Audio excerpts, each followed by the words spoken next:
Hello, everybody. My name is James Walker. I'm one of the National's political reporters. I'm here in Glasgow. I'm here with my colleague Hamish. Hello, Hamish.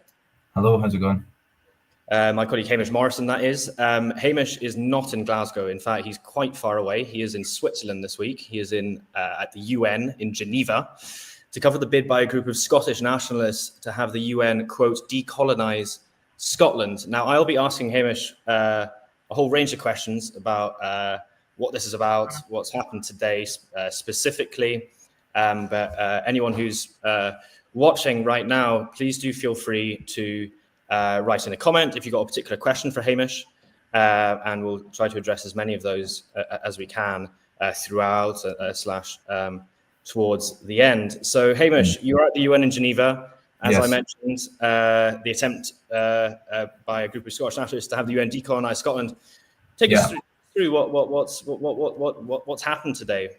Yeah, I think it's probably a good place to start is saying what it actually means to go to the United Nations, because you hear that and you think, all right, okay, that's that's maybe makes it sound a bit bigger than it is in a way. I mean, this is a big step for Liberation Scotland's campaign. This is the first major sort of public intervention that they've made, and making it at the United Nations is pretty bold move, and a big move for them. What it basically means is that you hold an event which has a range of speakers. You get a room in the United Nations building in Geneva, so it is sort of sanctioned by the United Nations. And a group of people, sort of human rights lobbyists, people that are involved with NGOs and things like that, will come along and they'll hear the presentations from people. And what they're trying to do in this initial stage is basically, firstly, convince enough people with sort of a bit of heft on diplomatic circuits in that kind of world of lobbyists, NGOs, intergovernmental organisations, that Scotland is not a member of a voluntary political union with England, but is in fact a colony, which obviously runs counter to, I think, fair to say, most people's understanding of Scotland's constitutional status. So, we heard from a range of speakers today. Most of them were involved directly with these two campaigns, Salvo and Liberation Scotland. And we also heard from a UN expert who was a UN expert on the equitable international order. And he made some kind of comments about Scotland's right to self-determination. He didn't really touch on the central question of, is Scotland a colony? But yeah, so it was just about 4-hour event in the Palais des Nations, and and what was the reception? Obviously, you were in the room. I presume that the vast majority of people watching this stream right now obviously were not in that room. What was the reception like, and what were the main arguments that perhaps you thought got people interested or found convincing or not convincing? So I think the reception is a hard one to measure. The reception in the room was really good, but I don't know. I mean, I'm not hugely well versed in UN protocols, international diplomacy. I went to an event last night that was on the sort of fringes of the Human Rights Council. All of this is taking place, by the way, for those who don't know, during the United Nations 60th session of the Human Rights Council. And as far as I can tell, that seems to kind of involve quite a lot of people who are kind of, like I say, sort of in this world of international politics and that sort of thing. And so there's a very warm reception. It's not a particularly critical audience. It's not a environment where there's a huge amount of challenge. The claims, which meant that big contentious claims that you or I, and I think I should also say that it's a very international audience. So there were people who were representing the Tamil campaign for independence in Sri Lanka. There was a deputy speaker, a deputy convener or deputy presiding officer, some kind of role like that. In a branch of the African Union, there were people from Egypt and elsewhere, and yes, it's a really broad and international audience, and I think that probably also leads to what I was about to say, which is that big contentious claims, like for instance Professor Alf Baird's claim. He is he's on the committee of Liberation Scotland, which is the main organisation that's pushing this on the international stage. That Scots are victims of racism, of cultural genocide, that Scotland is to this day, settled by the English middle classes. Things like that would really, to put it mildly, raise an eyebrow if you were to make them in Glasgow or Edinburgh. Kind of, I think kind of wash over an audience that isn't necessarily that au fait with Scottish politics and so on. So I think you do get quite a warm reception. There was applause. Craig Murray, former British diplomat, who I'm sure many of you are familiar with, gave a short speech. He'd come in full Scotsman regalia with a kilt and jacket and things like that, and everyone was quite charmed by that, it seemed. So yeah, so there's quite a lot of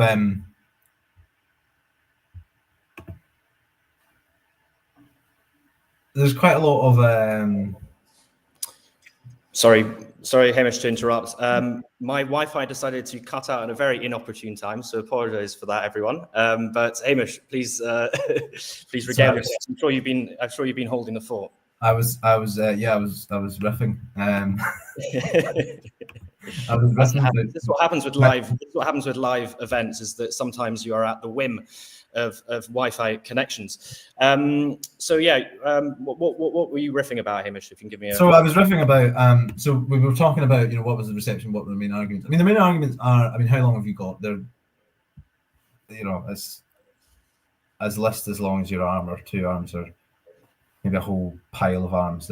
They encompass everything from a pretty radical reinterpretation of the history of the Act of Union, which they see as both a legal fiction and a sort of a legal fiction which covers what they see as the reality of the situation, which was that Scotland was basically just taken over by England, rather than the conventional understanding, which I think is fair to say, is that England and Scotland in 1707 decided that rather than being two countries, they would basically be one, right?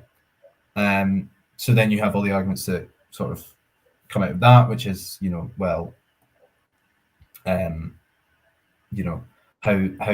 it be that the two competing traditions of sovereignty in England and Scotland? This is quite a key claim that they come back to quite a lot. So the argument is that in Scotland, the tradition is popular sovereignty, which they take to mean a kind of broad sovereignty throughout the people. And in England's tradition is very much parliamentary sovereignty. The Parliament can make and unmake laws as it pleases.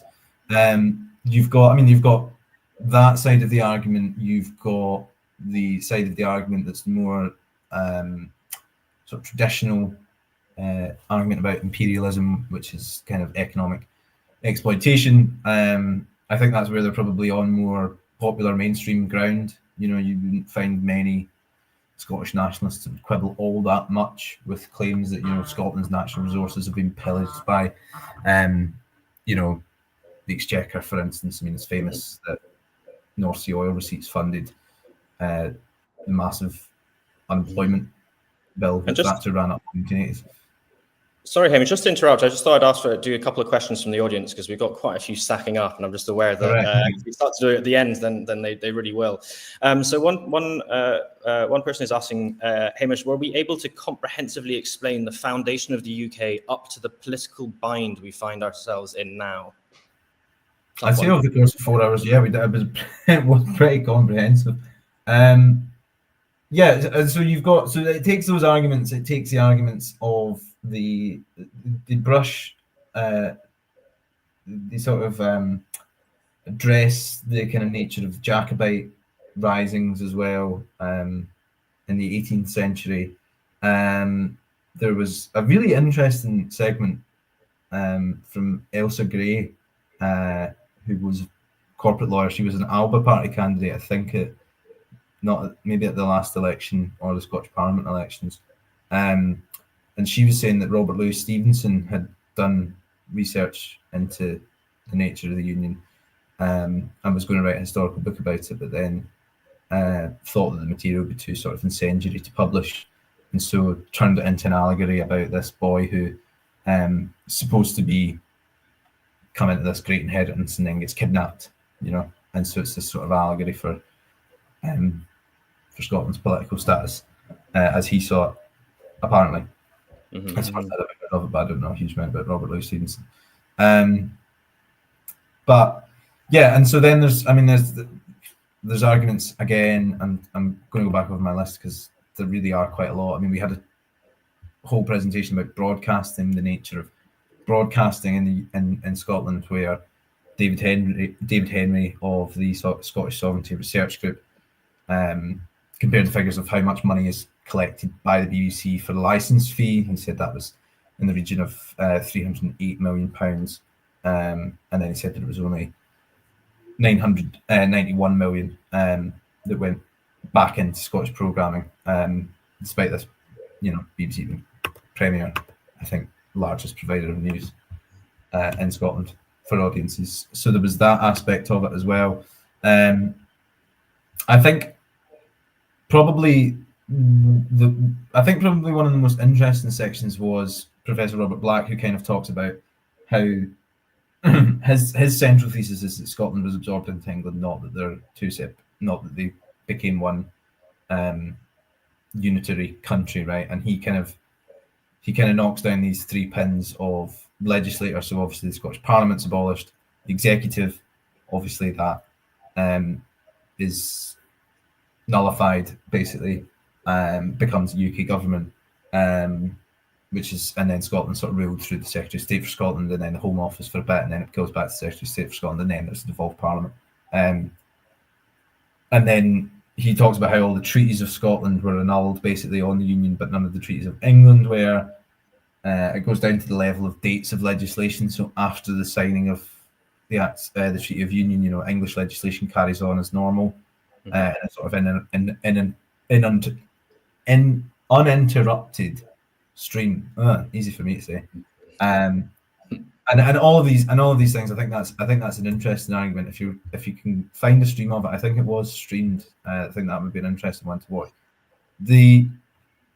Probably the most sort of explosive or incendiary claims, certainly the most contentious claims, came from Alf Baird. He's on the committee of Liberation Scotland. Now, Alf Baird is the guy that sort of put up these arguments, saying that the colonial project, in his words, is still ongoing in Scotland, and we see this through, what he was saying was, settlement by middle-class English people, linguistic imperialism, as he calls it, the presence or the preponderance, you might even say, of an Anglophone elite.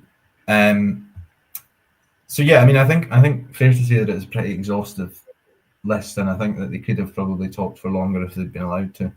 Mm-hmm. No, indeed, and you mentioned some of the people who were in attendance. You mentioned that there were sort of, you said the Tamil independence, someone who was advocating for Tamil independence. Would you say that the audience was predominantly people who are part of movements that would be interested in something like Scottish independence, or were there curious outside observers? I don't know if you managed to sort of ask everyone in the room, but I'm just interested. What was the audience for this for all of this chat? Well, so as I say, it's kind of people that the system seems to be a kind of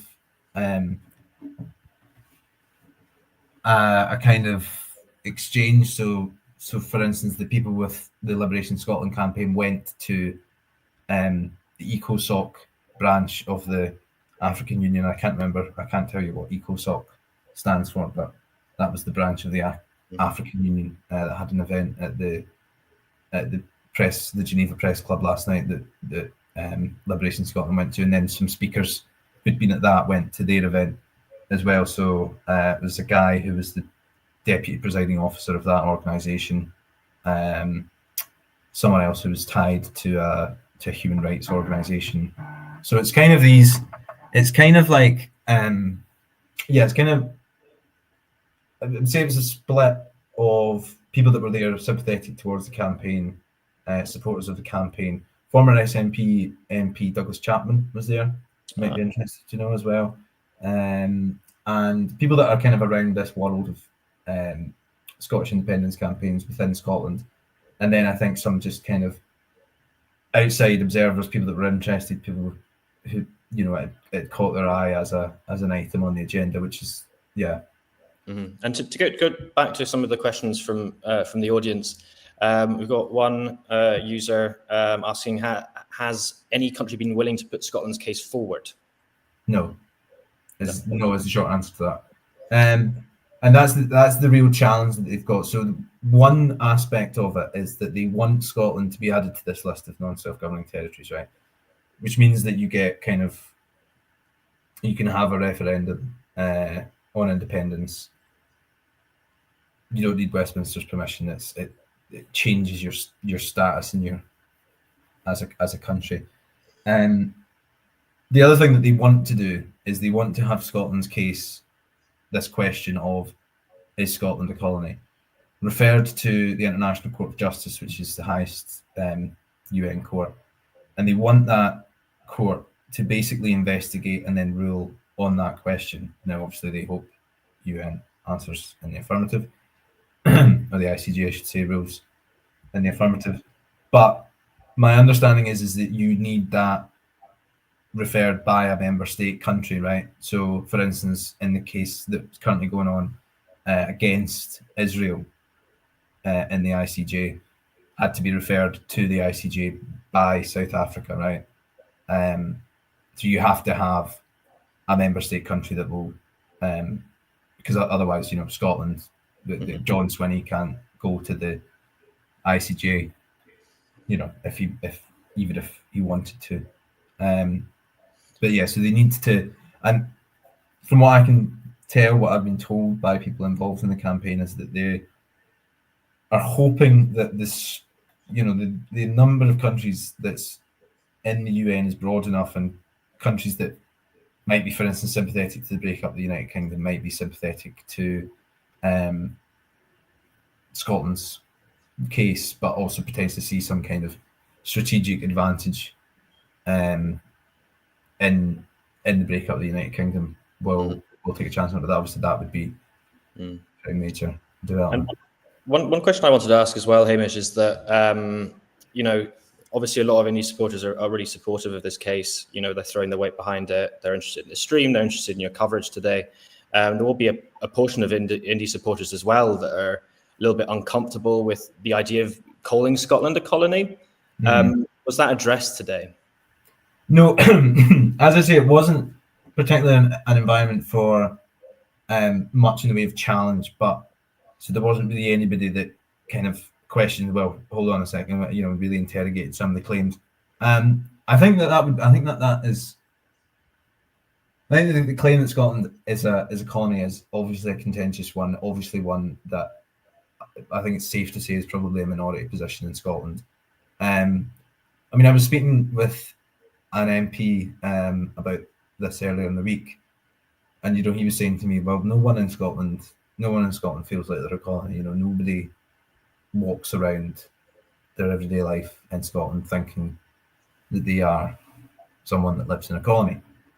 And I think that probably that would be one of the harder aspects of Liberation Scotland's campaign. I think that you could take this argument to, and as I say, there's very supportive environment in that session today, and you could potentially take this to audiences at the UN, people that are very well versed in international law and political and post-colonial theories and things like that, you might be able to make a case and say, well, Scotland is a colony, but I think would still struggle convincing the actual population of Scotland that was the case.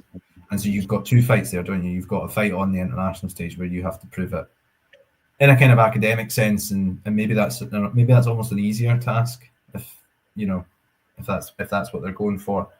I think that trying to take that argument back to the nation then would be a tall ask, and I think it would be interesting to see if this argument does break into the mainstream, because as you're saying, I mean, we're getting a lot of interest from this, but I think it's fair to say that it's still quite niche, and so if it does break into the mainstream and it does, get people talking, asking, I think that there would still be quite an uphill struggle to try and. But I mean, they also talk about this. I mean, Alf Baird referred to it in his presentation. He says that that's in fact typical of colonized people, that they don't see it. So yeah. So I mean, it wasn't particularly addressed directly at it. I guess that they probably will have to address that point at some point if this does sort of break into the mainstream. Yeah, no doubt. And another question from the audience, which I think follows on for that. I mean, you have alluded and talked a little bit about sort of what's next for the campaign, but I have a question here asking, when are we likely to get a decision? Could you go through what's next? Like, obviously the event, there was the event today. What's next? What can people expect going forward? I think the time it took me to get from the door, from the street outside the United Nations headquarters to the room that I was meant to be going to, was about sort of 15 minutes, and none of the doors are signposted properly. Labyrinth. You're told to go in. You're told to go in through S4, room S4, and there's a big sign that says S4, and then you speak to a guy that says, no, you can't go in here. You have to go to S1. I think, does that maybe give people a sort of sense of that the UN is not the most efficient organization on planet Earth, and the people that I've spoken to in this campaign are pretty cognizant of that. And I don't think, I mean, in answer to the question more seriously, I think that there isn't really a timescale for this. Diplomacy is a pretty grinding process. There are clearly, huge global issues at the moment between Ukraine, Palestine, Sudan, you name it. So I don't think that anyone's expecting any answers, by end of play on Friday, basically. No, it makes sense. And could you explain what's happening tomorrow? Because you're here today, you're here tomorrow.